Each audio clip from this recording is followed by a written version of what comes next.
ఏడేళ్ల శ్రమల కాలం ఎప్పుడు స్టార్ట్ అవుతుంది? అబద్ధ క్రీస్తుతో ఇజ్రాయిలీలు 7 సంవత్సరాల ఒప్పందం ఏ రోజు డిసైడ్ చేసుకున్నా ఆ రోజు నుండి స్టార్ట్. టోటల్ దీన్ని 7 సంవత్సరాలని 2 పార్ట్స్గా బైబిల్ చేసింది. 3.5 years.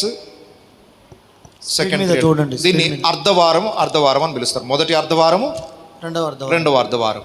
సో ఇప్పుడు ప్రాబ్లం అంతా ఎక్కడ వస్తుంది? 7 ఏళ్ల శ్రమల కాలం కంటే ముందే సంఘం ఎత్తబడుతుంది అనే వాళ్ళు ఉన్నారు. లేదు 7 ఏళ్ళు అయిపోయిన తర్వాత సంఘం ఎత్తబడుతుంది అనే వాళ్ళు ఉన్నారు. లేదు మధ్యలోనే ఎత్తబడుతుందని కొందరు. 3 సిద్ధాంతాలు ప్రాముఖ్యంగా ప్రాచుర్యంలో ఉన్నాయి. ఇంకా చాలా ఉన్నాయి, కానీ ఇవి ఎక్కువ శాతం ప్రజలు నమ్మేవి. అయితే అసలు ఈ టైమింగ్స్లో ఏమేమి జరుగుతున్నాయో ఇప్పుడు మనం తెలుసుకోవాలి. ఈ 7 ఏళ్ల శ్రమల కాలం స్టార్ట్ కాగానే పరిస్థితులు ఫస్ట్ అర్ధవారంలో ఏం జరుగుతాయి, రెండవ అర్ధవారంలో ఏం జరుగుతాయి, సంఘం ఎప్పుడు ఎత్తబడుతుంది, ఈ విషయాలన్నీ కూడా మనం ఇప్పుడు ధ్యానించడం స్టార్ట్ చేయాల్సి వస్తుంది. సో ఇప్పుడు ఒక్కసారి ప్రకటన గ్రంథం 8వ అధ్యాయంలోనికి రండి, మొదటి వచనం నుండి. ఆయన 7వ ముద్రను విప్పినప్పుడు పరలోకమునందు ఇంచుమించు అరగంట సేపు నిశ్శబ్దముగా ఉండెను.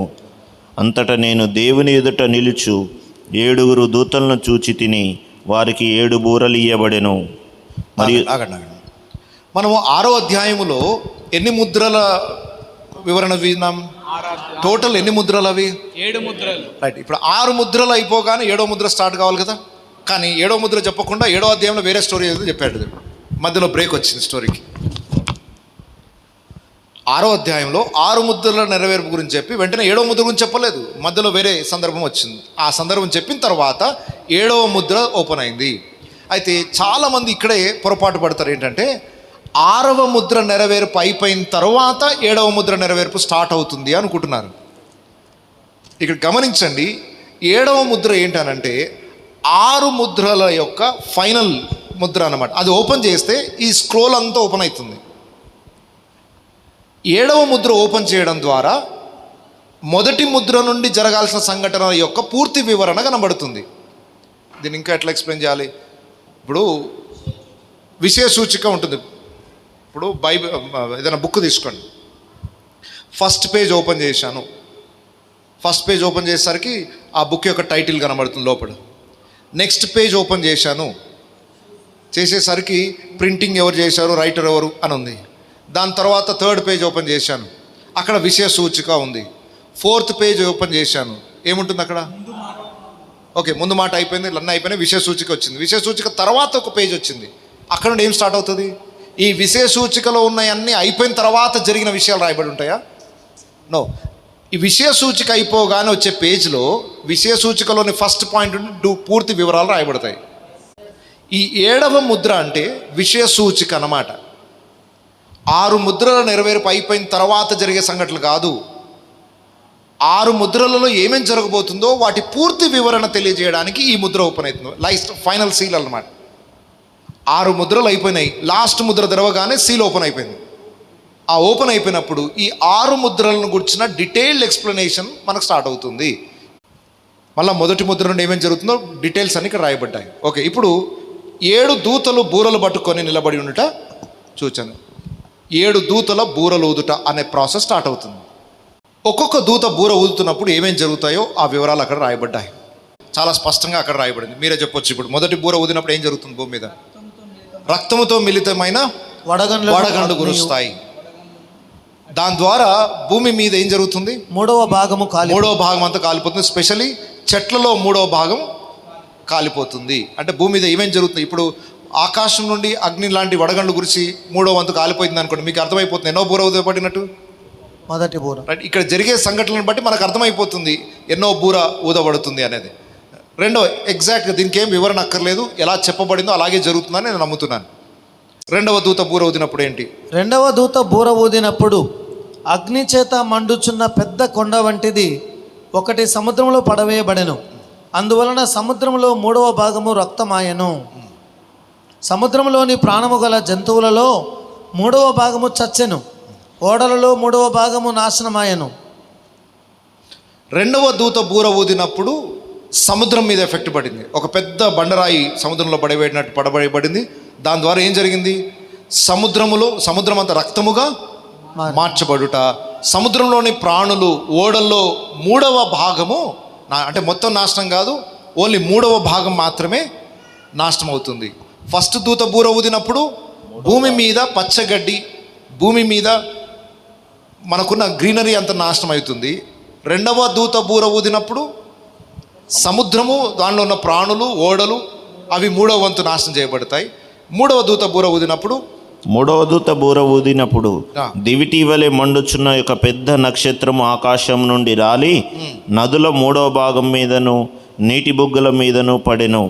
ఆ నక్షత్రమునకు మాచిపత్రి అని పేరు. ఆ. అందువలన నీళ్లలో 3వ భాగము మాచిపత్రి ఆయెను. నీళ్లు చేదైపోయినందున వాటి వలన మనుష్యులలో అనేకులు చచ్చిరి. ఈ 3వ దూత బూర ఊదినప్పుడు పెద్ద నక్షత్రం లాంటిది ఒకటి నదుల పైన రాలుట. సముద్రం అయిపోయింది, నెక్స్ట్ ఏంటి? నదుల పైన పడుతాయి. ఆ నీళ్ళన్నీ కూడా చేదు నీళ్లుగా మారిపోయాయి. దాని ద్వారా అది పాయిజనస్ వాటర్ లాగా మారిపోయింది, విషపూరితమైన జలాలుగా మారిపోయి చాలామంది చచ్చిపోతారట దాంతో కూడా. నెక్స్ట్ 4వ దూత బూర ఊదినప్పుడు 4వ దూత బూర ఊదినప్పుడు సూర్యచంద్ర నక్షత్రములలో 3వ భాగము చీకటి కమ్మునట్లును పగటిలో 3వ భాగమున సూర్యుడు ప్రకాశింపకుండునట్లును రాత్రిలో 3వ భాగమున చంద్ర నక్షత్రములు ప్రకాశింపకుండునట్లును వాటిలో 3వ భాగము కొట్టివేయబడెను. సూర్య చంద్ర నక్షత్రముల యొక్క మార్పుని మనం చూస్తున్నాం. పగలు సూర్యుడు ఎన్ని గంటలు కనబడతాడు మనకు? 12 గంటలు మనం చూస్తున్నాం. చీకటికి 3వ భాగం కమ్ముతుంది అంటే ఎన్ని గంటలు? 12 గంటలు 3 పార్ట్స్ చేస్తే 4 అవర్స్.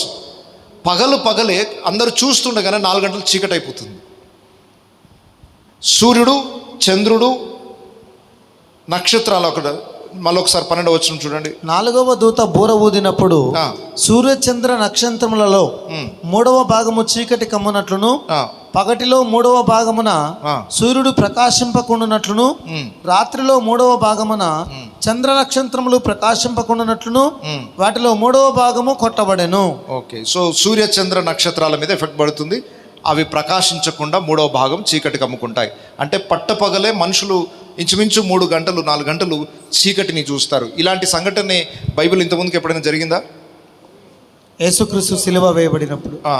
అంతకు మునుపు దేవుడు ఉగ్రత చూపించిన సందర్భం ఐగుప్తు దేశంలో. ఇజ్రాయిలీలు ఐగుప్తులో ఉన్నప్పుడు 10 రకాల తెగులు. అప్పుడు కూడా 3 రోజులు చీకటి, కటికమైన చీకటి, పక్కనున్న వాడిని కూడా చూడలేనంత కటికమైన చీకటి ఆ టైంలో చూసాం. సేమ్ అదే మళ్ళా జరగబోతుంది. మరియు నేను చూడగా ఆకాశ మధ్యమున ఒక పక్షిరాజు ఎగురుచు బూరలు ఊదబోవుచున్న 3 దూతల బూరల శబ్దములను బట్టి భూనివాసులకు అయ్యో అయ్యో అయ్యో అని గొప్ప స్వరముతో చెప్పుట వింటిని.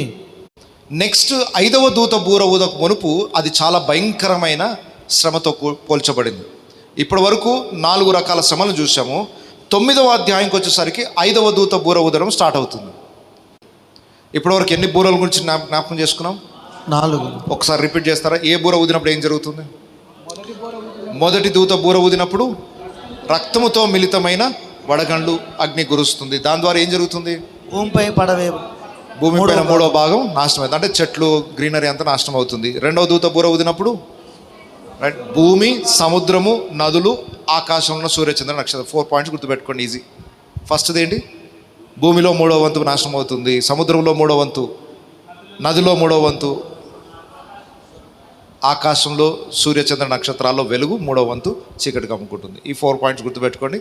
4 దూతలు బూరలు ఊదినప్పుడు జరుగుతుంది. నెక్స్ట్ 5వ దూత 6వ దూత బూర ఊదినప్పుడు కొన్ని సంఘటనలు జరగాలి. ఇప్పుడు ఒకసారి చెప్పండి, సంఘము బూర ఊదబడినప్పుడు ఎత్తబడుతుందని తెలుసు కదా, అంతేనా? బూర మ్రోగును మనమందరం రెప్పపాటున. రైట్, ఎన్నో బూర ఊదినప్పుడు ఎక్కడుంది కడబూర అని? 1 కొరింథీ పత్రిక 15వ అధ్యాయం 51వ వచనం నుండి చూడండి. ఇదిగో మీకు ఒక మర్మము తెలుపుచున్నాను. మనమందరము నిద్రించము గాని నిమిషములో ఒక్క రెప్పపాటున కడబూర మ్రోగగానే మనమందరము మార్పు పొందుదుము. ఇప్పుడు చెప్పండి, ఎన్నో బూర మోగాలి మనం అందరం మార్పు చెందాలంటే? కడబూర అంటే లాస్ట్ బూర, అంతేనా? కడబూర అంటే దానికంటే ముందు కొన్ని బూరలు, అంటే సీరియల్గా ఊదబడిన బూరలు ఉంటేనే కడబూర అనే మాట వర్తిస్తుంది. ఇప్పుడు ఈ ఊరికి ఒకటే బస్సు అనుకోండి, లాస్ట్ బస్ సార్ ఇది అని అన్నారు, ఓకే, ఇంత మునుపు 3 బస్సులు వచ్చిపోతే ఇంక తర్వాత వచ్చేది లాస్ట్ బస్సు సార్ అంటాం. అంటే దానికంటే ముందు కొన్ని బస్సులు వస్తే ఇది లాస్ట్ బస్సు అయితే, లేదా ఒకటే బస్సు సార్ అంటాం. కడబూర అంటున్నామంటే దానికంటే ముందు కొన్ని బూరలు. బైబిల్లో సీరియల్గా ఊదబడిన బూరల గురించిన ప్రస్తావన ప్రకటన గ్రంథంలోనే ఉంది, ఇంకెక్కడ లేదు. కడబూర అంటే ఎన్నో బూర మోగాలి ఇప్పుడు మనం ఎత్తబడాలంటే? 7వ బూర మోగినప్పుడే కదా మనం ఎత్తబడాల్సింది. ఈ 7 బూరలు ఏ టైం పీరియడ్లో మోగుతాయో తెలుసా మీకు? ఆ మొదటి 3.5 సంవత్సరాల్లో ఉందా? ఇక్కడ బూరలు మోదడం స్టార్ట్ అవుతుంది. మొదటి అర్ధవారంలో 7 బూరలు ఊదబడతాయి. వింటున్నారా? అబద్ధ క్రీస్తు పరిపాలన స్టార్ట్ అయిపోయిన తర్వాతనే కదా శ్రమలు స్టార్ట్ అయ్యేవి. అంటే 7 బూరలు మోగాలంటే ఏ టైం పీరియడ్లో? 7 ఏళ్ళ శ్రమల కాలం కంటే ముందే మోగుతాయా తర్వాత మోగుతాయా? 7 ఏళ్ళ శ్రమల కాలం స్టార్ట్ అయినప్పటి నుండి ఒక్కొక్క బూర మోగడం స్టార్ట్ అవుతుంది. ఒక్కొక్క బూర మోగబడుతూ ఉన్నప్పుడు భూమి మీద ఒక్కో సంఘటన జరుగుతుంటాయి. మరి ఎన్నో బూర మోగేదాకా మనం ఉండాలి భూమి మీద? మరి సంఘం ముందే ఎత్తబడుతున్న వాళ్ళ పరిస్థితి ఏంటి? 4వ అధ్యాయంలో వెళ్ళిపోవాలంటే సింపుల్. ఇప్పుడు కడబూర మోగేంత వరకు ఉండాలా లేదా మనం? ఇప్పుడు ఈ 4 బూరలు మోగేటప్పుడు మనం భూమి మీద ఉంటామా లేదా? ఇవన్నీ కల్లారా చూడాలా వద్దా? చూస్తాం. ఇంకా 2 బూరలు ఉన్నాయి, అవి జరిగేటప్పుడు కూడా భూమి మీద ఉంటాం మనం. 7వ బూర మోగినప్పుడే సంఘం ఎత్తబడుతుంది. ఇంత స్పష్టంగా బైబిల్ ఉంటే ఏ బూర మోగదు, ఆ బూరలు వేరు ఈ బూరలు వేరు అని చెప్పేసి వేరే బూర మోగుతుందంట మన కోసం. కడబూర అంటే ఈ బూరలు కాదంట, అది వేరే బూర. అదే కడబూర అనుకుంటే మళ్ళీ నెక్స్ట్ బూరలు రావద్దు కదా. ఓకే, అదే కడబూర అయితే మళ్ళీ బూరలు ఎందుకు? మళ్ళీ 7 బూరలు ఏంటి? సో ప్రీ ట్రిబులేషన్కి 1% కూడా ఆధారం లేదు బైబిల్లో, ఒక్క వచనం కూడా ఆధారం లేదు. దేవుని బూర అదే, కడబూర అదే. మీరు మొదటి కొరింథీ పత్రిక 15వ అధ్యాయం 51, 52 మళ్ళీ చదవండి. ఇదిగో మీకు ఒక మర్మము తెలుపుచున్నాను, మనమందరము నిద్రించము గాని నిమిషములో ఒక్క రెప్పపాటున కడబూరం రోగగానే మనమందరము మార్పు పొందుదము. బూరం రోగును, ఇక్కడ బూరం రోగును అంటున్నాడు. అంటే ఏ బూర గురించి ఇప్పుడు ఆయన చెప్తున్నట్టు? కడబూరం రోగుతున్నప్పుడేనా? ఓకేనా? అవును, ఆ బూరనే దేవుని బూర అంటున్నాం మనం. మొదటి దశలోనిక పత్రిక 4వ అధ్యాయం 16వ వచనం. ఆర్భాటముతోను ప్రధాన దూత శబ్దముతోను దేవుని బూరతోను. ఏం బూర అది? దేవుని బూర. ఇప్పుడు దేవుని బూర అంటే ఎన్నో బూర అది? కడబూర. అవునా? ఎట్లా చెప్తున్నారు కడబూర అని? ఆర్భాటంతో ప్రధాన దూత శబ్దంతో. ఏం జరుగుతుంది ఈ బూర మోగినప్పుడు? మృతులైన వారు మొదట మృతులు లేస్తారు, బ్రతుకున్న మనం రెప్పపాటున మార్పు చెందుతాం. ఈ సంఘటన ఎప్పుడు జరుగుతుందని పౌలు కొరింథీ పత్రికలు రాశాడు? కడబూర. ఎన్నో బూర అది? కడబూర. ఆ కడబూరనే దేవుని బూరనా కాదా? దేవుని బూర వేరు, కడబూర వేరు అనుకోవడం తప్పు. ఈ ప్రీ ట్రిబులేషన్లో అదే చెప్తారు, ఆ బూరలు వేరు, ఈ దేవుని బూర వేరు అని చెప్తారు. కానీ బైబిల్ ఈ 2 వచనాల ఆధారంగా ఒకటే బూర గురించి 2 విధాలుగా రాయబడింది. ఇక్కడ దేవుని బూర అన్నా కడబూర అన్నా ఒకటే.